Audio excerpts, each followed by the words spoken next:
So this conference started because of a story. That story was Iron John. And Robert Bly told that story one night, and he said, we ought to do some kind of a conference here in Minnesota, and if I pass a legal pad around, put your name on it if you're interested. And that was that first conference back in 1984. But it was because of a story. And these conferences have always had a story. And this conference is no exception. So are you ready? Yes! Let's go! Yeah, story. Story.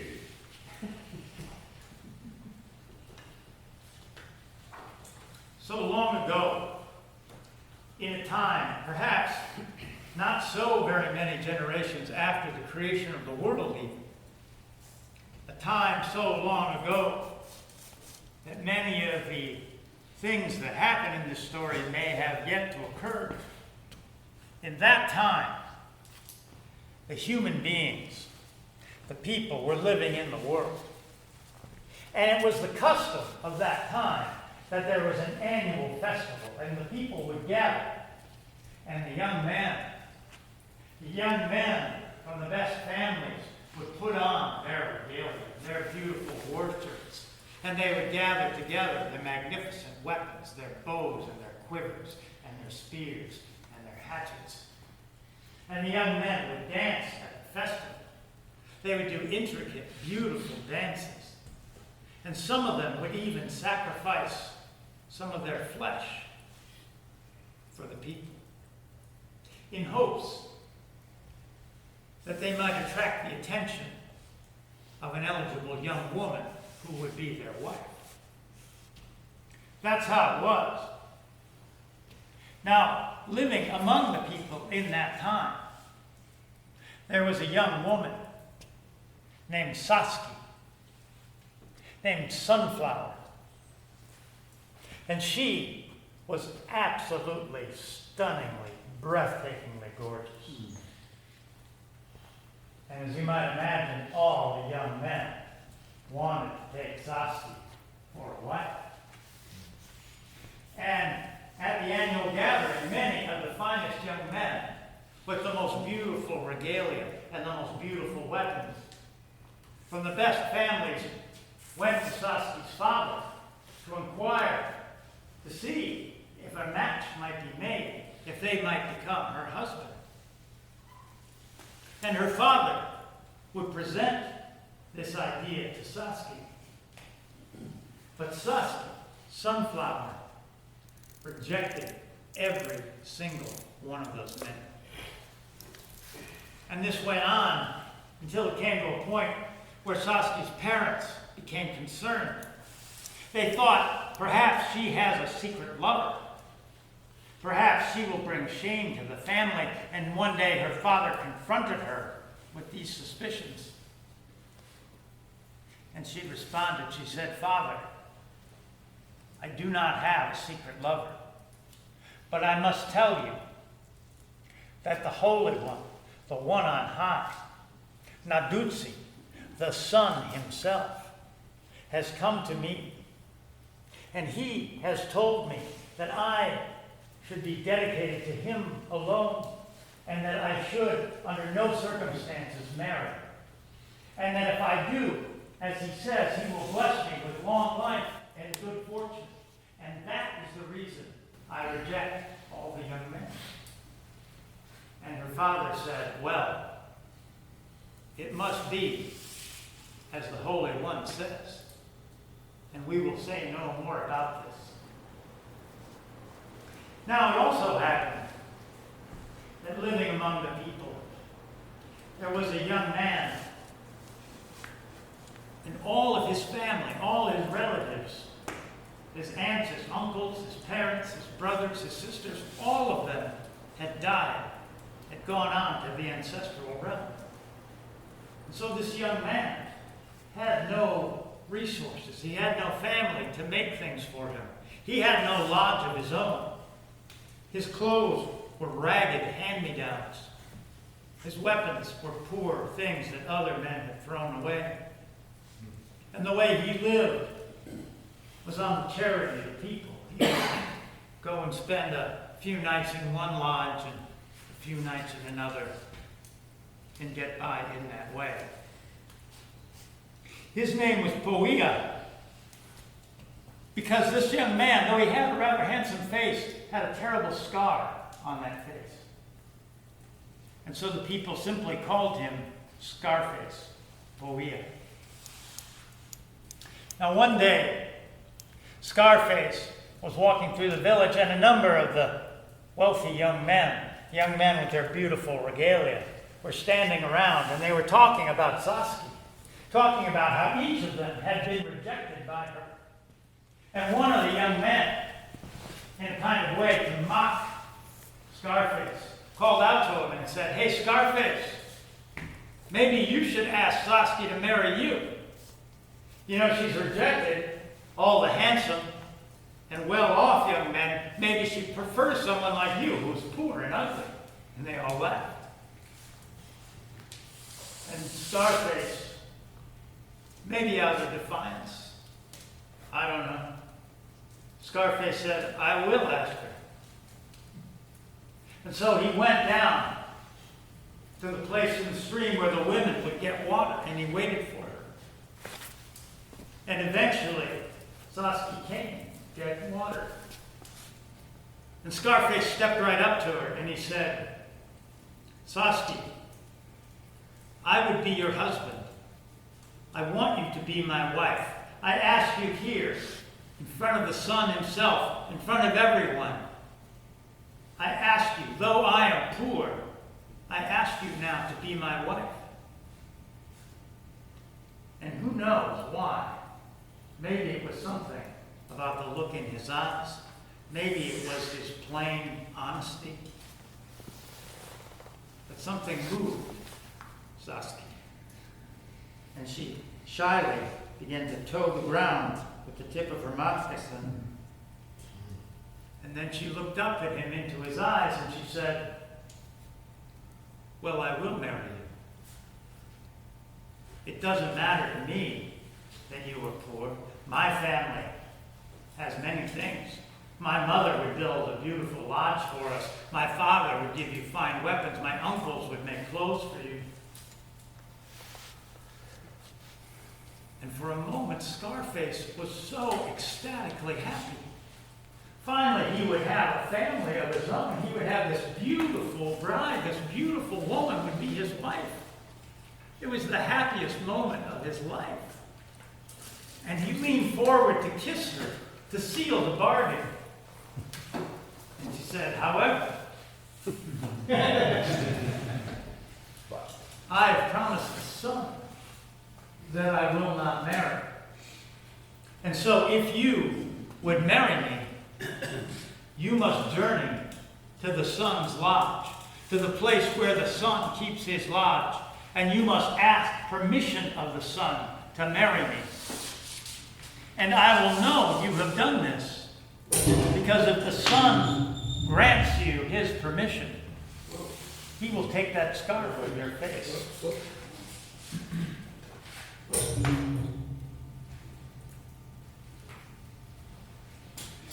And Scarface said, "For a moment I was so happy, but now your words stab me in the heart. This thing you asked must surely be impossible. Who knows the way to the sun's lodge?" And she said, "Take courage. This is how it must be. If you would marry me, you must get permission from the sun." And Scarface went that night, and he sat down by the river, and he covered himself in an old robe, and he considered it. And then, as night fell, he made his way to the lodge of an old woman who had always been very kind to him. And he went to the old woman, and even though she was no blood relation, he called her grandmother. He said, "Grandmother, I need to ask your help. I need someone to make me moccasins, many moccasins, for I need to do a long journey. I need to take a long trail, to walk a long way. I need moccasins, and I need food for this journey." will you help me? And the old woman said, Scarface, where could you possibly be going? We are at peace. There is no war trail to walk. Where would you be going? And he said, trust me, it is a long journey. Will you help me? And the old woman said that she would. And so she prepared 7 pairs of moccasins with double thick soles for him. And she laid up some good pemmican that she put in a parfleche full of fat and sarvice berries. And when all this was prepared, one morning early at sunrise, Scarface walked out of the village. And he walked out till he came to a rise. And he looked back at that village, thinking that perhaps it would be the last time he would ever see his home. And then he turned and went over the hill.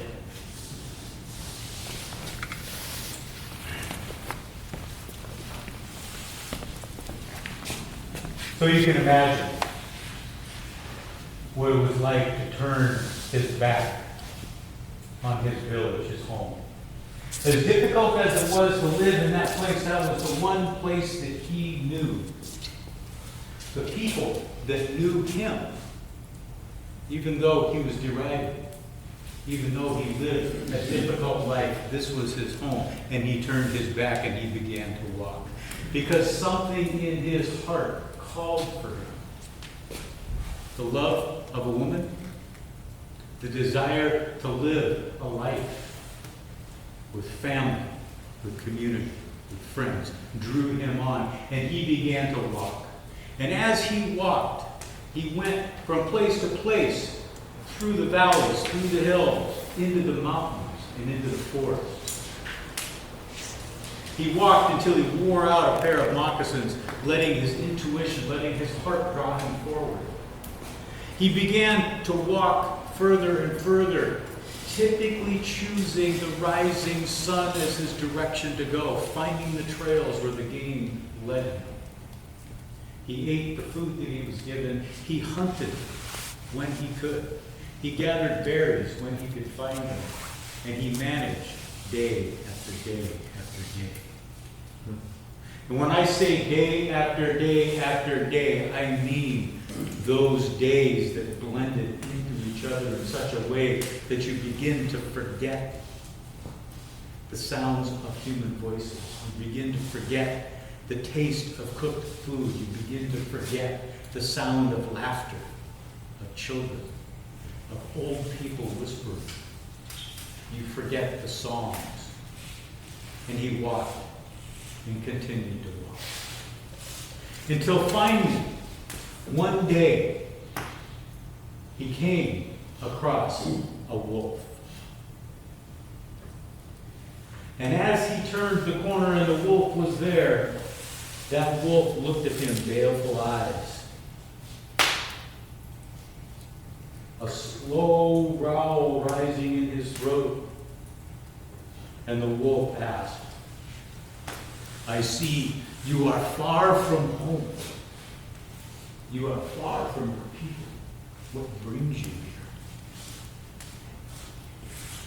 And Scarface, taken aback by this presence right in front of him, heart stopping for just a moment till he could gather his breath. And he said, I am on a quest in search of the home of the sun. For there is a woman who has devoted her life to him, and I must ask the sun for permission for her hand in marriage. And the wolf sidled a little bit forward, swung his head down this way and that, sat back on his haunches and said, I've never seen the home of the sun. I travel the mountains. I run through the prairie.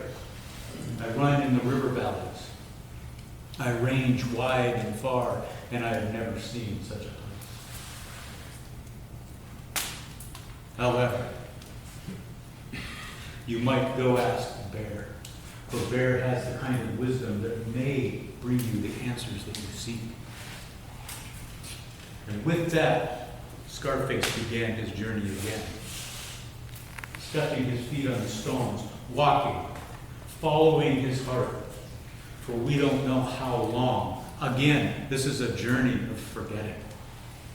Until one day he came across a place where the bear's den lay, and he could see the bear in the bushes nearby eating berries and digging up roots and doing the things that bears do. And as he neared, the bear lifted his head and looked at him with those small eyes, snuffed, said, "Brother, you're looking kind of ragged. What brings you this far from your people? Why are you on this journey?" And Scarface took a step back, you can imagine. And then he stepped forward again and he said, "I'm in search of the home of the sun. For there is a beautiful woman in my home village, Siski, Sunflower. She has my heart, and she is devoted to the sun, and I must ask his permission. Do you know where the sun lives? Do you know where his lodge lies?" And the bear swung around and looked this way and looked that way and said, "I travel from many places. I go high in the mountains. I go deep into the river valleys. And I have never seen the lodge of the sun. Yet I know of one who has a certain kind of wisdom, a deep wisdom, and maybe he knows. The striped-faced one. Go in search of that, and maybe he can tell you what you need to know." So again, Scarface began his journey. He was getting thin. His moccasins were beginning to be worn through. There was no stored food anymore, and he lived off of the land as best he could. And he kept walking until he came to a place where he could see next to a riverbank, just up the hill a little bit, there was the opening of a den of a badger. And peeking out at him with striped face, that inquisitive nose, Scarface stopped, and the badger looked out at him and said, "My, aren't you a sight? What are you doing out here without your people?" And Scarface answered, "I am on a quest in search of the sun, the home of the sun, that I might ask his hand in marriage, for marriage of Sunflower, the beautiful woman that has my heart." And Badger looked down and said, "I never travel far. I only go deep into the ground. I don't know where this place is. But there is one. The fearless one. The cunning one. Wolverine. Maybe Wolverine knows. Go up there into the forest and see if you can find Wolverine." So Scarface began his journey again and walked into the forest. And he called out, "Wolverine! Wolverine, I beseech you, pity me. Have compassion for me. I have a question." And his pleas echoed through the trunks of the trees. And nothing could be heard other than the wind. And he wandered for days. And Scarface wandered the woods, lost, until finally, not finding Wolverine, calling but not finding him, he sat down on a log, and his face went into his hands, and he began to weep. And his last plaintive voice went out, "Wolverine, please help me. And as he sat there, he began to grow more and more despondent. And one last call, Wolverine, please. And then there was a voice at his shoulder, what can I do for you? And turning, he could see Wolverine, bushy-tailed, fuzzy-eared, long, fierce body and piercing eyes looking at him. Startled, he stepped back. And Scarface finally got enough breath that he asked him, Wolverine, I am in search of the House of the Sun. The woman I love is devoted to him, and she will not marry. She will not marry me unless he gives permission. Do you know where the sun lives? And Wolverine contemplated him for a moment. And finally, he nodded his head. But he nodded it in that strange way, almost circular, the way Wolverines do. And he said, yes, I know where the sun lives. But it's a long journey. We should sleep first. And in the morning, as the light came up, Wolverine jostled him out of his sleep and took him to the place where he could see the path stretching off into the distance. And Wolverine told him, follow this pathway a long ways until you reach a great body of water. And on the other side of that water, that is where the sun lives. And Wolverine set him on the path, and off he went in his battered clothing, his worn moccasins, and not much food. And he walked for a long, long time. It seemed that the path was illuminated before him, but it was a strange and circuitous way. Until finally he neared an area where there were great sand dunes, and the forest began to grow thin. And when he neared a place, he could hear in the distance what sounded like many, many, many voices. And he came around a hillock, almost no trees, and there, stretching out before him, was a great expanse of water, with a beach going in each direction, with no end in sight. And as he neared the shoreline, his heart sank, because he could not see the other side.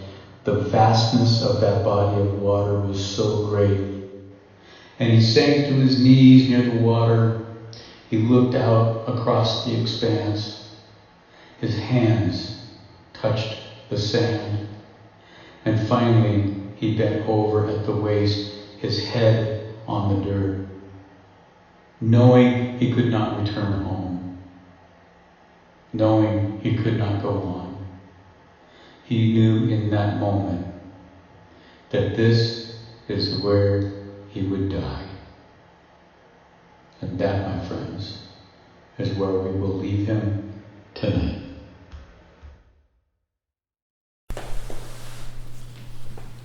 I don't know how long he stayed like that. But eventually, he heard a sound of something gliding into the water.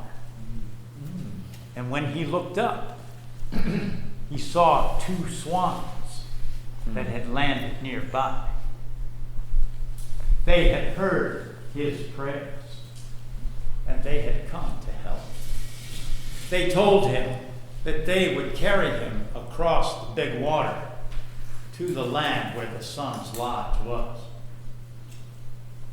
And so, taking heart, Scarface waded out into the water, and he put his hands over the shoulders of the swans around their long necks. And the swans began to paddle across the great ocean. They took him out for days and days and days. I don't know how long they went. The whole time, Scarface imagined what kind of creatures were down below and what they might do to him. in that great salty expanse. Eventually, they came to a place, a far shore. And the swans took Scarface to that shore. And they said, there is a path here leading up to the sun's lodge. If you follow that path, it will take you there. And then with Scarface thanks, the swans went on their way. Scarface started up that trail. He started walking up that trail. And soon he came to a place where there was a magnificent worship of white buckskin. It was done with beautiful quill work of a kind he had never even imagined. It was the kind of thing he had always longed for. And next to that worship were fine weapons, a bow and a quiver cunningly made in a way he hadn't seen before. There was a beautiful axe and a war club and a spear. The kind of things more magnificent than any of those lucky young men from his community had had. The kind of things he'd always been deprived of. And he looked at those things. Now, the question is, if you were Scarface, do you pick up the weapons? Do you put on the worship? Think about your own answer.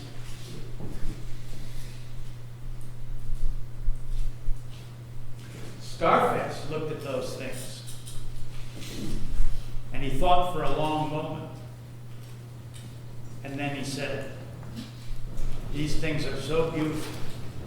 These things are so magnificent. They must belong to the holy people. And I will not touch them.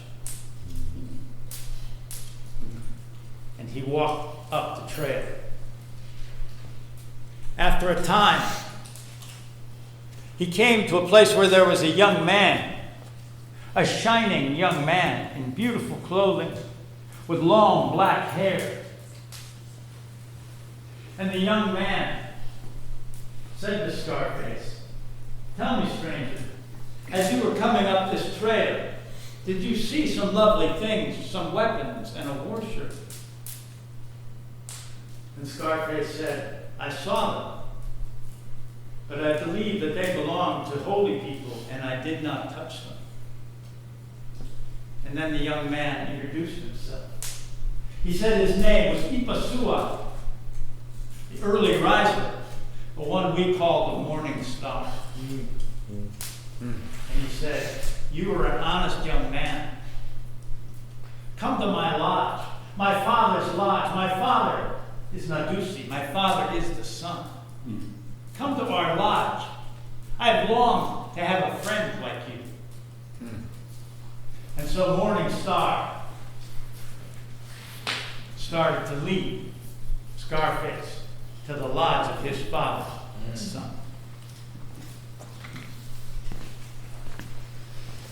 And so they journeyed. It was not a short journey, but it was not a long journey. And they came to a place, a great flat plain, and on that plain there was a beautiful lodge. Now the lodge had tall, straight walls and a domed top, and on those walls were painted strange and mysterious medicine animals. And next to the lodge there was a framework, and on that framework was a war shirt that was far more beautiful and intricate than the one that Scarface found on the path. Incredibly intricate beadwork, paintings, quills, such that he had never even imagined. And next to that, on that frame, hung a beautiful bow made of mysterious materials, quiver of arrows, a spear. These were the accoutrements of someone of great power. And Morningstar turned to Scarface and invited him inside the lodge, and Scarface suddenly felt an incredible sense of shame as he looked down at his bare feet, moccasins worn off, scar on his face, bedraggled clothing, and his thin appearance. He felt that shame. I don't deserve to go inside here. And Morningstar, seeing his hesitation, turned to him and said, "Come. You are welcome here." And inside they went. And when they went inside, there, sitting in the corner, was the most radiant woman you could imagine. Round, white-faced. Radiant beauty, unlike anything he had ever seen. For this was the moon, mother of the morning star. And Morningstar told his mother what had happened. That this was a fine young man who had come across his things on the trail, and knowing that they were of importance, left them there. This was a young man of integrity, and he had come to be his friend. And the moon turned to Scarface. The moon mother turned to Scarface, opened her arms and welcomed him. She fed him, gave him something warm to drink, put a cloak over his shoulders and said, "You are welcome." And after a time of resting, full belly, the light was beginning to come down, and soon the sun would arrive. And so the moon mother took Scarface and put him under a pile of robes and hid him. And when the sun came to the door, he took one step inside and he looked and he said, "Someone strange is here." And the moon said, "We have a guest." And Morningstar stepped forward and said, "Father, a young man has come here to ask something of me. And he is a man of integrity, a young man of integrity. He's someone that I've befriended." And at that moment, Scarface came out from underneath the robes and introduced himself. And the son looked to him and said, "You seem to be someone that is welcomed in this house. You can stay as long as you like. My son, Morningstar, has been lonely much of the time and would benefit from having a friend such as you." And so it was that Scarface was welcomed into the lodge of the sun. The next morning, when the sun went off to illuminate the sky, Morningstar and Scarface talked about going hunting, doing some things that the young men love to do. And the moon, the mother moon, heard them talking.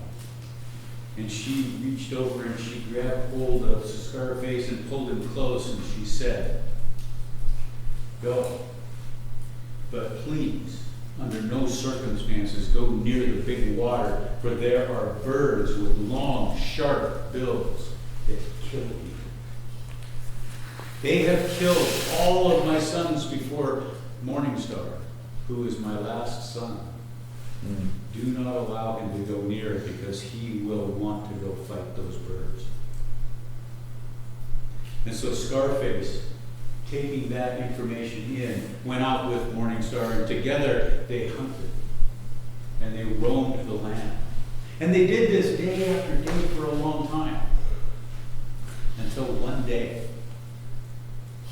as they were traveling about, they came near the big water, the glimmering, shimmering water in the distance. And Morningstar spied the birds out on the water, and he said, "Let's go down and hunt those birds." And off he ran without even a second thought. And Scarface, we know this moment. We all know this moment where time stops. Okay? There's a moment where you see something about to happen, time stops, and you run through all of the things that you know. And in that instant, Scarface knew that if Morning Star reached those birds, they would kill him. And without an instant's hesitation, when he realized that moment, he grabbed up his spear and he sprinted. And he ran so fast he went right past Morning Star and he leapt into the water, and he took his spear and he killed all of those birds before Morning Star could get near. And together, Morning Star and Scarface took the heads of those birds, gathered them up, and made their way back to the sun's lodge.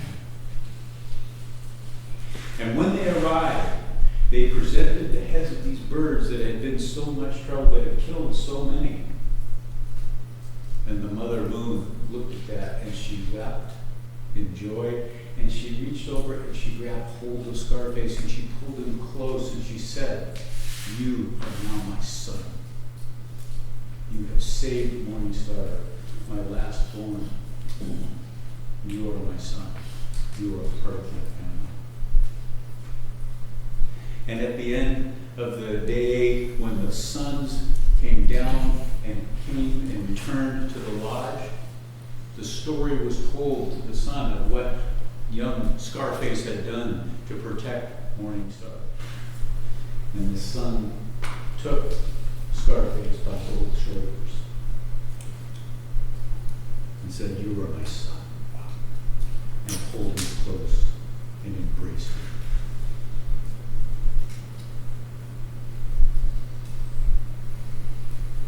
And that's where we're going to leave them for a day. He said, "Bless you. What is it that I can do for you?" he asked. And Scarface, trembling, looked up in the face of the sun and he said, "There is a woman that is my beloved, the sunflower, the one who dedicated her life to you, who said that she would marry me if she could get your permission. And I have come here, I've traveled far to ask you for her hand." Humbly. And dropping his head, he was unsure in that moment of that request what the answer would be. And the sun looking down on him said, "I know who you speak of, this one. She dedicated herself to me, and she is clear in her dedication. And I also see that she has a great love for you. You have my blessing. Because she and you will make a good pair, good husband and wife. And given that things turn well, you will live long, happy lives." And then the sun took Scarface to the edge of the place that they lived. And he said, "Look down and see everything." And he looked down and could see the roundness of the whole earth. The mountains, could see the river valleys, could see the great oceans, could see the prairies and the forests. And the sun said, "I shine on all of those places, and I always have. And you can trust that I will continue to shine. Even when the days grow short in the wintertime, I will return. And in the nighttime, Mother Moon brings her face forward to show the cycles of the seasons, to remind us that this is a time that moves in and out, ebbs and flows. And I want you to trust that we will always be here." And then he stepped back and he said, "When you look down there and you see the animals that live amongst them, amongst these places. I would like to remind you that it's the raven that I see as being the smartest of these. The raven always knows how to find food. The raven is able to speak to other animals. The raven doesn't fly too high nor too low. The raven sees everything. And of all of the four ravens, the one that is most blessed, most revered, is the buffalo. For the buffalo provides food for the people. The back fat gives sustenance. And the rest of the buffalo provides shelter and clothing and tools. And the tongue is the most savory and blessed part of the buffalo. And when you look around and you see the land and the plant people, the berries are the most blessed because they provide the sweetness in life. They come in the summer and they bring sweetness and they provide the food that you need to fatten up for the long winters. And when we look back, the son said, at this relationship that you are blessed to have, this woman with you, partner, have the ability to live in service to the people. The woman can build the medicine lodge when you're sick. And she can also help build the sweat lodge. Half of that lodge painted red for the sun, half of that lodge painted black for the moon. And I will give you the instructions on how to build these medicine lodges. And with those instructions, Scarface was ready to leave. Before he left, the son reached out, took up medicine, touched his face, and removed the scar. He took out 2 raven feathers and handed them to him and said, "These are to be carried by the woman who tends the medicine lodge, and they are gifts to you for Sunflower, your beloved, to let her know that I have spoken and given permission and released her to be your wife." And with that, he left that place.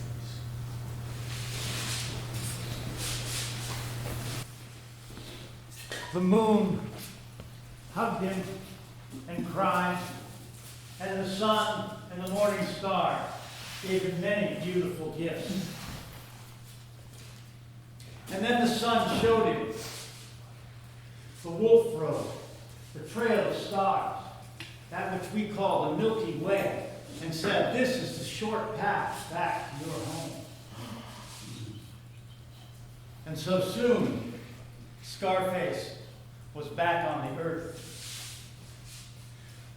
Now it so happened that when he arrived, it was full summer. It was a hot day. And the people in the village had the lodge skins rolled up. The sides of the lodges were rolled up so the breeze could flow through, but they could still sit in the shade. And there was a chief there among them, a generous man, and he had called out for many feasts, many people to come and feast with him and smoke and sit in the shade and relax. And while he was engaged in that way, feasting and smoking, Chief looked out and he saw a lone figure sitting on a nearby butte. It was the figure of a man sitting in the full blazing light of the sun with no shade around, and this man was wrapped in a buffalo robe, baking in that intense heat. And the chief said to some of his men, "Go ask that person to join us. Find out who it is sitting out there in the direct sunlight.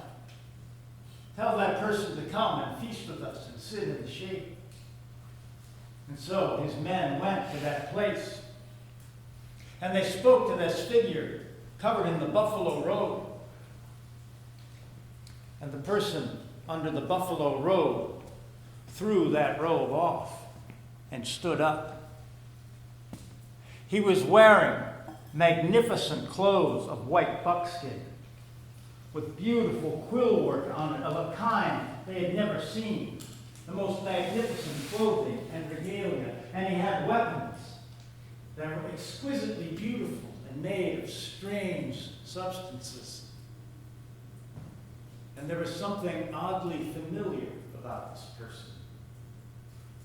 When they looked on his face, they realized it was Scarface, even though the scar was no longer there. And they led him back into the village. And all the people gathered round and they looked at him. He shone bright, like the morning star itself. They gathered around him and they asked him, where did you get these beautiful things? Where did you get these magnificent weapons, those beautiful clothes? But Scarface didn't answer. He simply walked over to Saskia, to Sunflower, and he handed her the 2 raven feathers as a sign that they had permission to marry. And she looked at his face and saw the scar was gone. And of course, marry they did. And they were blessed with long, happy lives and many children. And after many, many years, as old people, one day their children and grandchildren noticed that they hadn't come out of their lodge.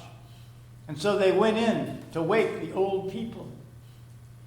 And they found that both of them together in the night had passed on and gone to the sand hills together, the land of the ancestors. Now you know, at that wedding feast of Saskia and Scarface, they told this whole story. And there was a magpie nearby, perched up on one of the lodges. And the magpie heard that story and liked it very much. So the magpie took that story and carried it for a while. And that's why the story has dark places and light places, like the coloring of a magpie. But magpies can't keep a secret, and that magpie told the story to a buffalo cow. And she liked the story very much, and so she carried it, and the buffalo carried it for many generations across the prairies. But one year, many generations of buffalo later, a buffalo cow was telling her calf the story, and it was overheard by a prairie dog. And the prairie dog people grabbed the story, and they took it down into the earth and carried it around for many generations of prairie dogs. One year, a young prairie dog was eaten by a rattlesnake, and the story went into the snake. And it so happened that that snake shed his skin out on a little patch of deserty, dry ground. And it just so happened that I walked by that place, and I picked up that rattlesnake skin, and the story went into me, and I told Ben, and now we've told you.